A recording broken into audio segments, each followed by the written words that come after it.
telling the unvaccinated to pipe down on social media. Really? You're seriously still villainizing the very people who try to warn you and save you.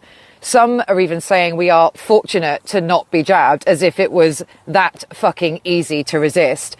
And history is literally being rewritten by those who surrendered to it. The fact is, the compliant, the vaccinated, enjoyed a multi-year pass from societal exile, yet they currently dominate the victimhood narrative. And my tone has hardened, only because I spent years fighting for the injured and bereaved, and I am sick to death of the gaslighting and the lack of accountability from the vaccinated, which, ironically, is what the injured and bereaved have suffered, and the total erasure of what the unjabbed endured. They tried to force us out of society, but we are still here, the ones consistently fighting this literal satanic globalist agenda. And personally, honestly, I'm exhausted. I've completely spent myself on a collective of people, most of whom have shown nothing but utter entitlement. And right now, as we watch this Fauci hearing unfold, all I see on social media is this flooding of this pathetic narrative of how much of a victim every vaccinated person is. We hear about how the vaccinated suffered a fear campaign and propaganda. Well, what about the unvaccinated? I personally invested 3 brutal years of my life and my time and my energy specifically dedicating myself to the vaccinated, to the injured and bereaved. And that was after 3 years of trying to convince hundreds of thousands of people in community outreach on the streets, which I did daily and weekly, and millions at protests, trying to convince them not to take the poison. I worked for years relentlessly to save lives and to inform, and so did millions of unjabbed, unsung heroes worldwide. And in some way, I blame my own choice to invest so much, because I'm really pissed off now. And the reason for this video is that I know that I'm not the only one that's getting pissed off with this. Once again, it's the unjabbed doing the heavy lifting. Still, always, the unjabbed are the minority, and we are and always have been fighting, while the vast majority of the jabbed are being fought for. So yes, there is a good few jabbed who are injured and bereaved fighting with us. And I mean literally a few, but they are the exception and not the rule, because the majority of the jabbed who claim to be fighting are fighting for the jabbed only, towing the mainstream media lines and desperately trying to remain Ofcom palatable for a slot on GB News or for a headline in a grotty newspaper. And when you see unjabbed people lashing out online, on social media, just remember, those are the exact people who try to warn you and save your lives for 2 straight years. From 2020 to 2022, they got so utterly exhausted and pissed off by your venomous hate that they finally thought, you know what, fuck it. Why should I listen to your stories? Why should I help you now? And that is fair, because we constantly hear about your trauma. All the while, you try to silence us. But what about what we went through? Every single bit of truth that's leaking into the mainstream right now, every tiny headline or dripped omission exists solely because of what we, the unjabbed, did and said years ago. It's because of our relentless work that the facade is cracking. So let me ask you, when will the jabbed speak for the unjabbed? When will the unjabbed, who were 100% right from day one, get a single front page headline or mainstream acknowledgement? Because senators, MPs and mayors all over the world have spoken officially for the jab injured. There have been panel shows, news slots and committee meetings. No, it's not all that you want. It's not enough for you. I don't know what will be enough. I think we all want the same thing. But we all want justice.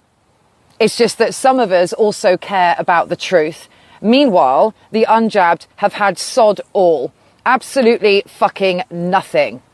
And we were right all along, yet the majority of the jabbed now have the absolute audacity to flood platforms like X, telling us not to be morally superior and to knock off the bullshit because we don't get a trophy. And then we look at the fucking clinical staff, the fucking nurses and doctors and healthcare professionals desperately evading accountability. Look at them on social media right now, literally begging for pity, whimpering. We didn't write the kill protocols. It's not our fault. You have no idea how hard it was for us. Cry me a fucking river. Every single clinician or medical professional who implemented those lethal directives is absolutely accountable. If you don't admit that, you are just admitting that you're a mindless, spineless, robotic drone who carried out protocols that harmed and killed people because you were too fucking weak to stand up to bad policy. It proves you lacked any real medical knowledge. You're just a box-ticking, mindless minion in uniform. So your excuse doesn't matter. You claim you faced being fired, loss of your job. Seriously, is that really the best excuse you have for complicity, for literally killing people? Worse, I personally organised a campaign and a protest that was all over the headlines, all over it, in January of 2022, that saved 88,000 unjabbed NHS workers' jobs. But what did you all do when your job was saved? I mean, I know because I was there. I organised it. Hundreds of thousands of people marched for you that day. And 2 months later, when they were jabbing 12-year-olds and then 5-year-olds, where were you? Back at fucking work. How many of you 88,000 unjabbed NHS workers implemented the kill protocol or jabbed someone when you wouldn't take it yourself? Some of you remain supportive, I'll give you that, some of you, literally a handful. But for the majority of you, as soon as your job was secure, it was once again, I'm all right, Jack. So what do you think happened to the unjabbed for years? We faced total societal exile. We were completely banned from venues, events, pubs, restaurants, festivals, concerts, international travel. We endured hate campaign after hate campaign orchestrated directly by governments worldwide, constant mockery from high-profile celebrities and headline after headline demonising us. We were literally refused medical care. I mean, I was refused treatment because I didn't take a PCR test. I rejected the PCR test. We were so thoroughly villainised that you lot screamed literal death wishes on our timelines. You called us refuseniks, morons, selfish and other spiteful names. You literally spat at us in the street. That actually happened. While you proudly virtue signalled, snitched and ostracised us. Our friends left us and some unjabbed were even abandoned by their family. Some of us were arrested, brutalised by police and convicted in our courts just for trying to save lives and speak the truth. Every day, every single day, for years, it was a living hell, living torture for us because we did not comply. But we were right all along. But we don't get the news, the interviews, the Senate meetings, or the massive product liability claim payouts. We have to say it ourselves. But even when you hated us, even when the jabbed hated us, we spoke for you. We platformed you. We handed out leaflets for years to protect you, while some morons on our side banged on about pure blood, which I personally hate. The collective, the majority of the unjabbed said, we must not lose our humanity. We must unite with the jabbed. And we made that happen. We ran the campaigns, hosted the rallies, and built the conferences. We built the safe space for you to tell your stories. So don't you dare lecture me now, watching this, about unity. Because true unity is based on truth. And I invested 6 years in uniting people. And I think now, for what?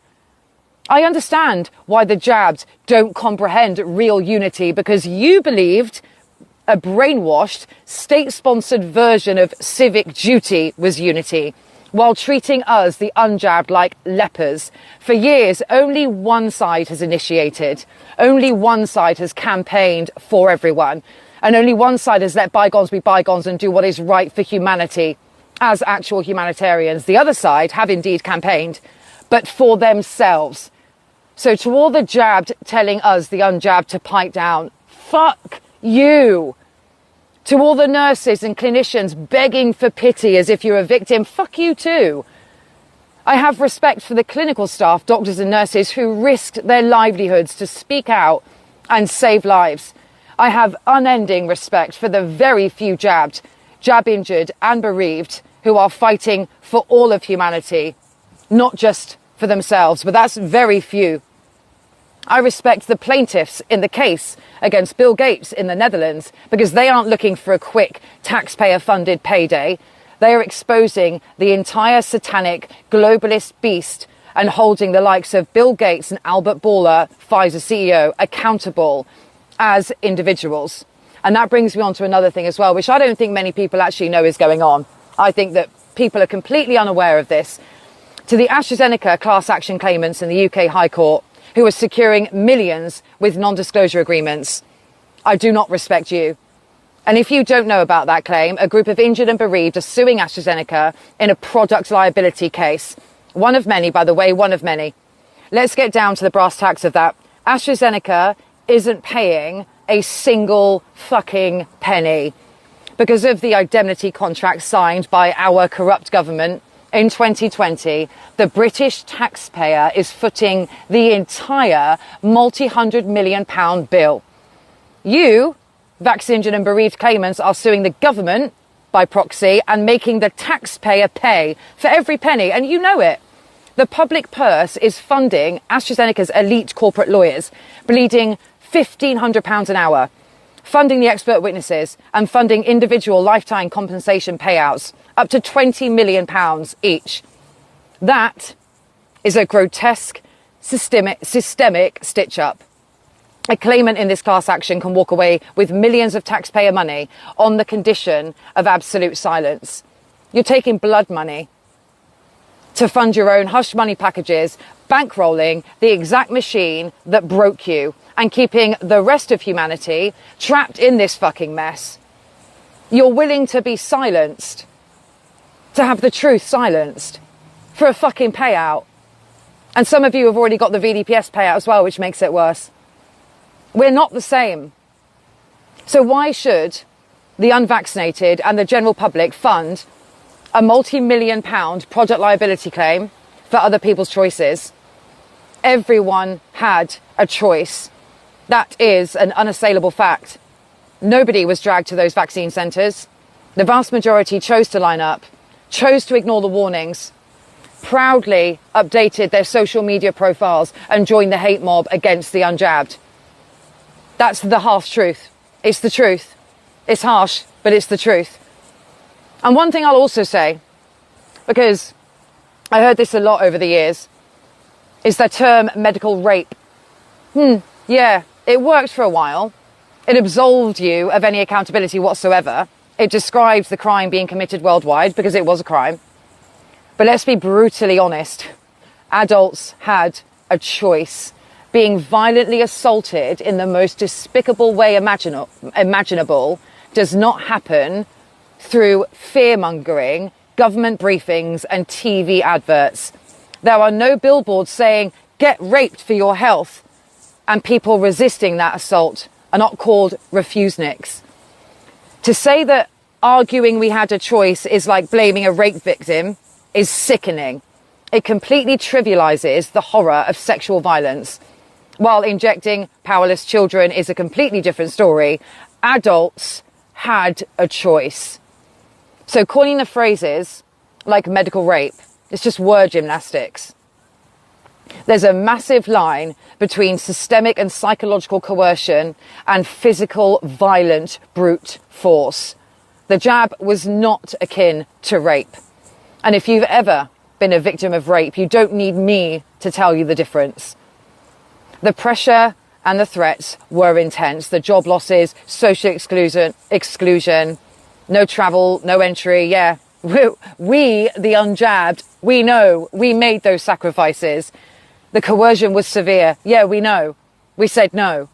But unless you were physically beaten and pinned down to be jabbed, it's not the same as rape.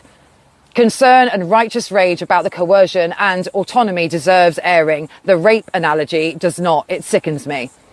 So it's time to face the hard, uncomfortable truth. You had a fucking choice. And in case you didn't know, we all suffered the multi-trillion-dollar campaign. It's just that the jabbed were the ones who didn't face a second of total demonization and social exclusion. Every single one of us was targeted by that psychological warfare. And we are all victims of it, jabbed and unjabbed, not just the ones who chose to comply. But for years, the unjabbed had the absolute roughest ride.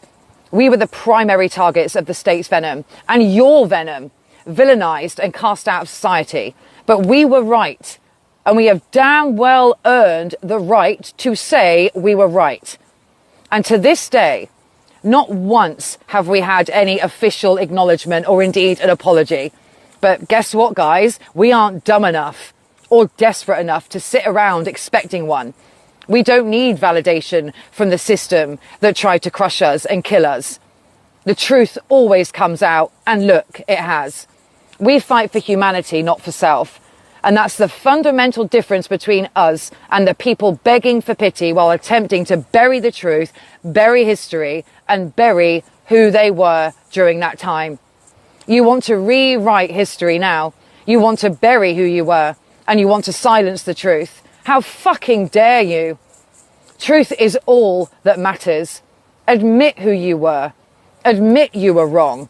Stop telling us to stop pointing out the facts, because we are the only collective on this planet who will. And that is exactly the way it has always been. Justice comes only when the truth is spoken, but too many of you are desperately clinging to the mainstream narrative for real justice to even be possible. The blunt reality you refuse to face is that as long as you continue to toe the mainstream line, the people who orchestrated this will never see the inside of a prison cell. Real justice isn't happening because you're willing to accept a payout in exchange for your silence. It isn't happening because you're still actively trying to silence the truth to protect your own fucking pride.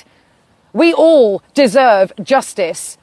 You, the vaccinated, the injured and bereaved, are not the only fucking victims here. But there's a glaring dividing line. For 7 brutal years, the vast majority of one side has fought for all of humanity, jabbed and unjabbed alike. Meanwhile, the vast majority of your side has fought only for themselves. Yet you somehow expect accountability. You expect tribunals and prison sentences. Look in the fucking mirror. We will never get there as long as you keep bankrolling the cover-up, lecturing people who not only tried to save you, but were right all along. We, the unjabbed, don't get a headline or a government meeting or any acknowledgement. We have only ourselves to make sure history isn't rewritten. So we won't shut up because the truth hurts your pride and makes you uncomfortable. You'll never, ever, ever know how we felt, nor the torture of what we suffered for years, the most villainized and demonized collective in history, who were not only right all along, but most of us actually tried to save you. Anyone claiming they saw no skepticism or received no warnings from friends, family or social media is flat out lying. You're lying. The truth is unavoidable. Alongside the constant celebrity ridicule from 2020, the lockdown skeptics, the anti-maskers, the anti-vax and the unvaccinated faced constant demonization across primetime television. Every day, newspaper articles and official government drivel during the daily doomsday briefings. Every day. You saw it. We all saw it. The denial is a farce. Those who claim they never saw any warnings or skepticism are lying to themselves and to the world. And I will never apologise for exposing that lie. And if, 7 years in, you still can't stomach the truth, are willing to settle for millions of taxpayers' money while agreeing to complete silence, none of us will ever get the justice we all want and deserve.